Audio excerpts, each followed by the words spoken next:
Alô, muito bom ter você junto com a gente. Eu sou o pastor Miguel, um dos pastores da Primeira Igreja Batista de Cruzeiro do Sul. Essa é uma das nossas lições pequenas, uma coisa bem direta, rápida, para informar você de coisas importantes da Bíblia, principalmente você que é membro da igreja. São coisas que a gente precisa sempre estar lembrando as pessoas. E antes da gente começar a lição, eu quero lembrar que nós temos muito material no Facebook, YouTube, Instagram.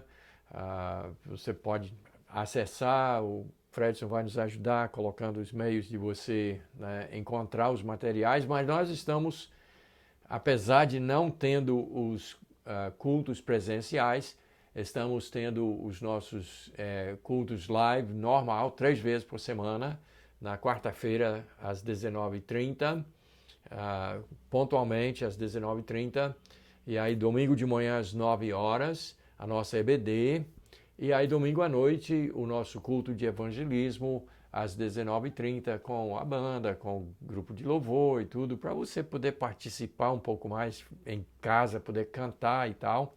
Mas também nós estamos produzindo essas pequenas lições que estamos lançando sempre, pelo menos todo sábado e domingo, às 4h30 da tarde, já estarão à sua disposição. E daí, então, aproveita. Mas nós agradecemos muito, esperamos que daqui, apesar da distância, que a gente possa edificar a sua vida.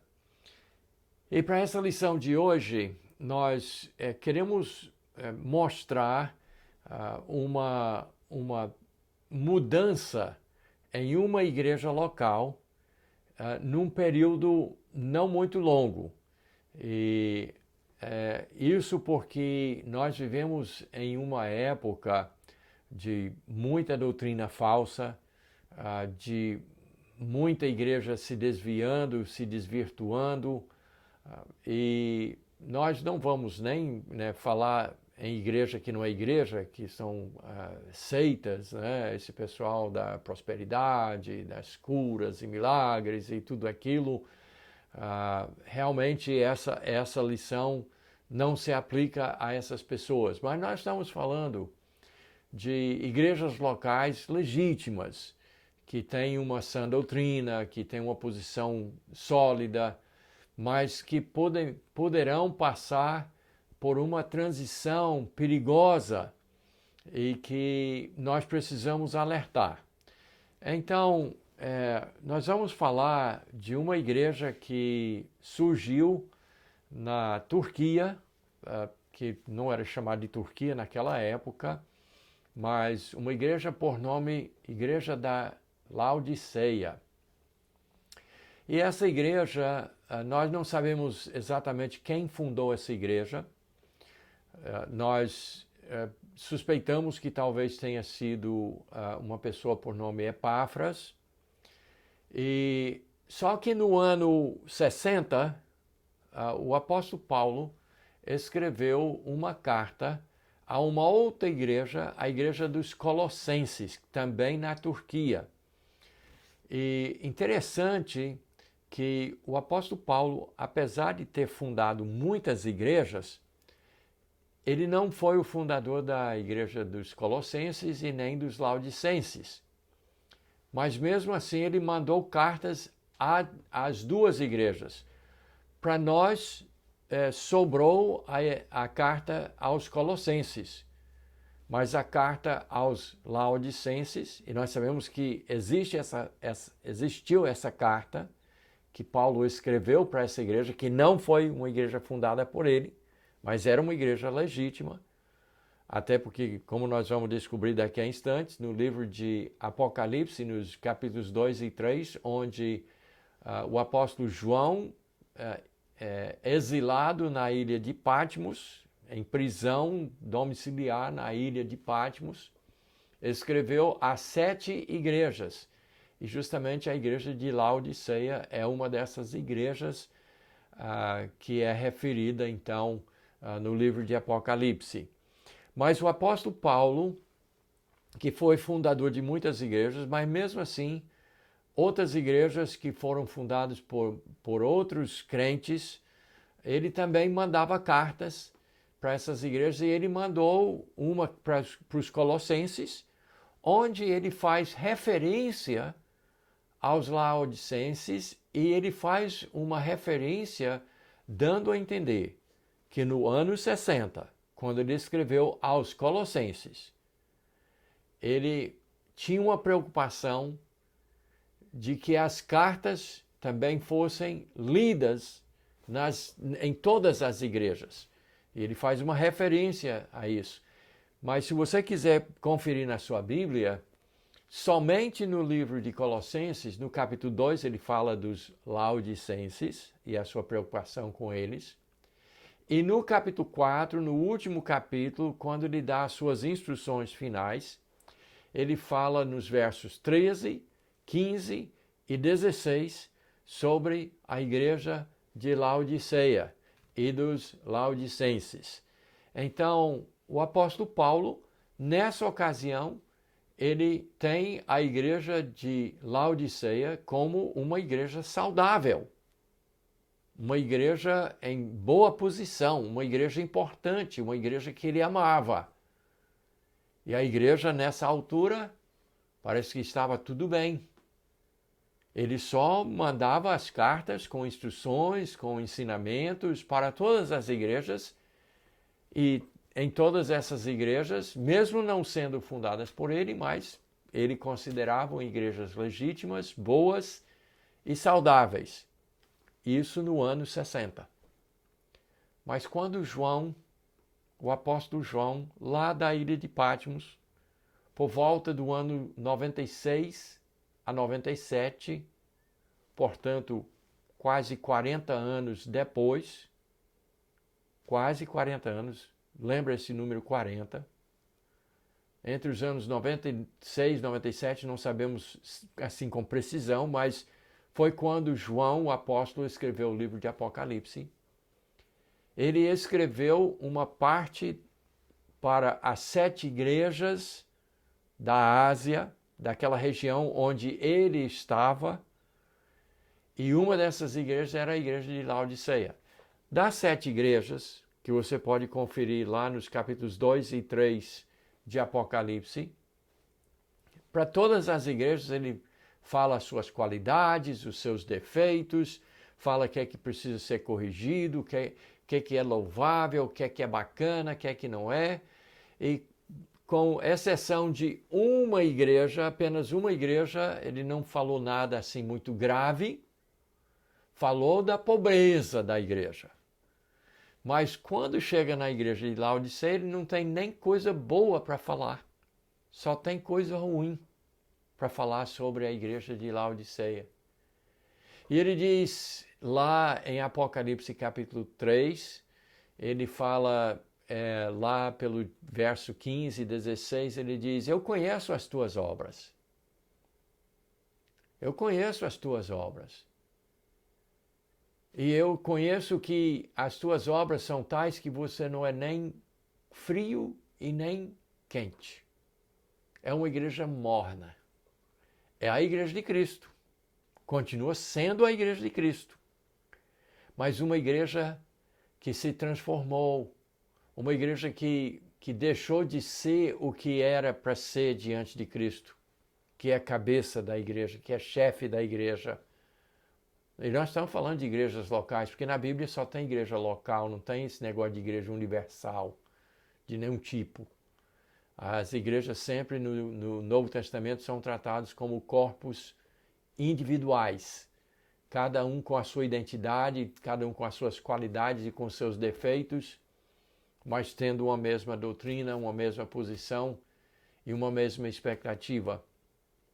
Então, o apóstolo João, ele diz, o Espírito está dizendo para a igreja, eu conheço as tuas obras. Nem és frio, nem és quente, és morno. E, portanto, estou, como quando a gente toma água morna, faz a pessoa provocar, vomitar, ele diz, eu estou para vomitar vocês da minha boca. Cristo está dizendo, vocês vão deixar de ser a minha igreja, vão deixar de ser a igreja de Cristo, porque as suas obras estão mornas. Mas aí eu quero ler um verso que era a atitude da igreja. Lembra que no ano 60 era uma igreja saudável, bacana, boa, funcionando tudo, evangelizando, obra missionária, né, pregando o evangelho para todo mundo, fazendo tudo certinho, uma igreja quente, como se diz. Mas quase 40 anos mais tarde, a igreja tinha passado para outra situação. E olha como a própria igreja se via. Leia comigo em Apocalipse capítulo 3, o verso 17, onde diz assim: Pois dizes, estou rico e abastado, e não preciso de coisa alguma. E nem sabes que tu és infeliz? Sim, miserável, pobre, cego e nu. A igreja se via como?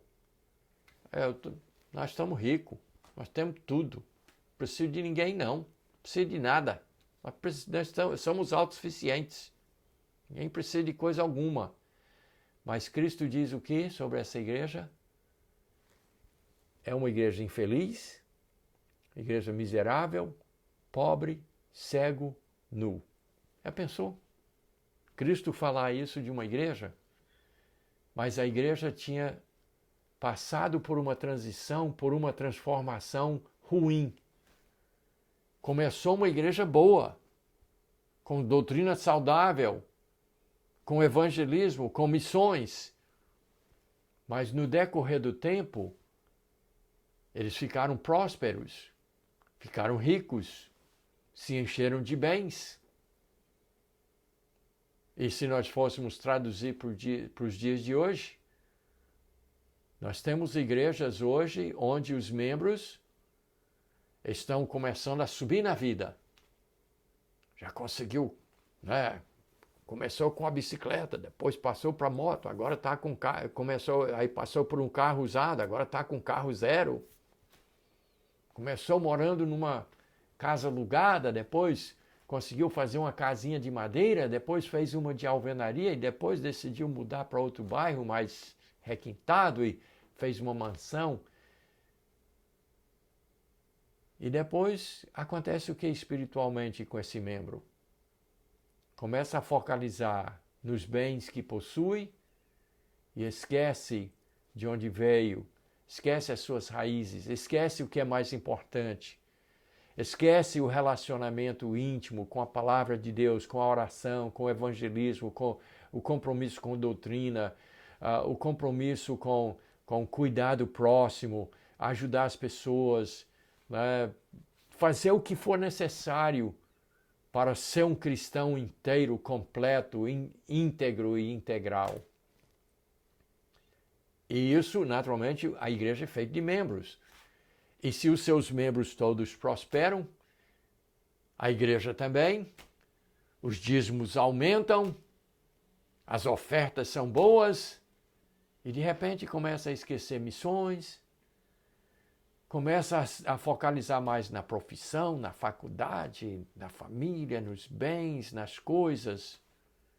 E de repente a igreja começa a esfriar e fica uma igreja morna. E foi isso que aconteceu com a igreja de Laodiceia. Então eu quero trazer um alerta para não somente para a minha igreja. E olhe que quando eu me tornei pastor da primeira igreja batista, há uns 45 anos atrás, eu peguei uma igreja pequenininha, bem numa casinha de madeira, e a igreja tem prosperado, mas nós mantemos esses 40 e tantos anos o nosso foco em missões. Mas eu me preocupo muito para que a minha igreja não se torne uma Laodiceia. Não permitir que o materialismo, que a autossuficiência de achar, nós temos tudo o que precisamos, ninguém precisa de mais nada. Então me preocupo com isso e não quero permitir nunca que, e nós já, como eu estou lhe dizendo, a nossa igreja cresceu bastante em todos os sentidos e já estamos para lá de 40 anos de crescimento e hoje nós não somos uma igreja rica, nós temos uma igreja que é um bom retrato da sociedade de Cruzeiro do Sul e do Acre, com pessoas bem pobres e pessoas mais ou menos de vida. Mas nós temos que ficar espertos e não deixar que nós nos tornemos, que nós passemos por uma transição ruim e cheguemos como a igreja de Laodiceia a ser uma igreja quase a ser vomitada pelo Senhor. Mas aí eu quero terminar, e como eu já disse antes, nós não estamos falando dessas igrejas ricas da teologia da prosperidade, nós estamos falando de igreja verdadeira, igreja de Cristo. Não estamos falando de igreja que nem prega o evangelho, que não sabe nem o que é o evangelho. Eu tenho um desafio para você, se você é membro de uma dessas igrejas da teologia da prosperidade, fique atento. Veja se a sua igreja fala alguma vez que crê no Senhor Jesus Cristo e serás salvo, tu e a tua casa. Atos 16:31. Vê se eles pregam o evangelho. Que não pregam não falam sobre o evangelho. Então, essa gente, nós não estamos falando dessas igrejas, nós estamos falando de igreja verdadeira que deve ter uma preocupação com o evangelho. E agora nós concluímos com um último verso, novamente, Cristo falando para a igreja de Laodiceia, lá em Apocalipse, capítulo 3, verso 20, e ele diz as seguintes palavras: Eis que estou à porta e bato. Se alguém ouvir a minha voz e abrir a porta, entrarei em sua casa e cearei com ele e ele comigo. Eu quero abrir um parêntese rápido aqui. Muita gente pega esse verso e extrai o verso de dentro do contexto e vai falar que é Cristo falando para o pecador, batendo na porta do seu coração e pedindo para entrar, não sei o quê. Não é isso, gente. Esse verso não está falando disso. Porque quando Cristo quer salvar uma pessoa, ele manda o seu Espírito ressuscitar, regenerar a pessoa. Ele não pede permissão para entrar, ele não fica lá fora batendo, implorando para entrar. Quando quem está lá dentro é o morto vai atender porta, vai abrir porta. Então isso não existe, isso é imaginação de arminiano, de gente que não entende a salvação bíblica. Mas esse verso não está falando sobre Jesus estar batendo na porta do coração de um pecador para poder entrar. Ele está falando para a igreja de Laodiceia, para a igreja local, igreja abastada, rica, que se acha autossuficiente. Está todo mundo dentro das quatro paredes, com culto muito animado, com última tecnologia, com melhor equipamento de som, com telões e com projetores e tudo muito lindo, tudo muito bonito, tudo muito rico e todo mundo lá dentro e bacana, mas deixam Cristo fora. É disso que esse verso está falando. Mas enquanto ainda é igreja, enquanto ele não decide cuspir fora e deixar de ser igreja, o que é que Cristo faz? Ele insiste. Ele está de fora, está do lado de fora da igreja. E tem muita igreja que está nessa situação. Que Cristo está do lado de fora. E o que é que ele diz? Eis que estou à porta e bato. Se alguém ouvir a minha... Se tiver alguém vivo lá dentro ainda, se tiver algum crente lá dentro, abra, que eu entro. Eu entrarei em sua casa, eu voltarei ao vosso meio, e cearei, e ele comigo, terei comunhão. Voltará a ser como era antes. É disso que o verso está falando. Então, se você é membro de uma igreja legítima, uma igreja que prega o evangelho, não deixe que a frieza venha. Não deixe que a riqueza e o materialismo penetrem na sua igreja. Defenda-se contra isso. Alerte os membros. Vamos manter Cristo aqui como centro das atenções. Não vamos ser autossuficientes. Nós precisamos dele aqui no nosso meio para sermos crentes fervorosos, quentes, e crentes que preguem o Evangelho e que defendam a doutrina e que tenham uma causa realmente e não estão assim satisfeitos com tudo que tem ao redor, o templo bonito e bacana e toda a tecnologia e toda a pompa. Isso não é que essas coisas sejam erradas, mas que Cristo precisa estar dentro. Precisa incluir Jesus Cristo como centro das atenções nas nossas igrejas. Então é isso que eu desejo para a minha igreja e é isso que eu desejo também para a sua igreja. Então, sejamos bíblicos, sejamos espertos, fiquemos atentos, vamos nos defender contra o materialismo e contra a frieza espiritual. Deus abençoe você e até a próxima ocasião.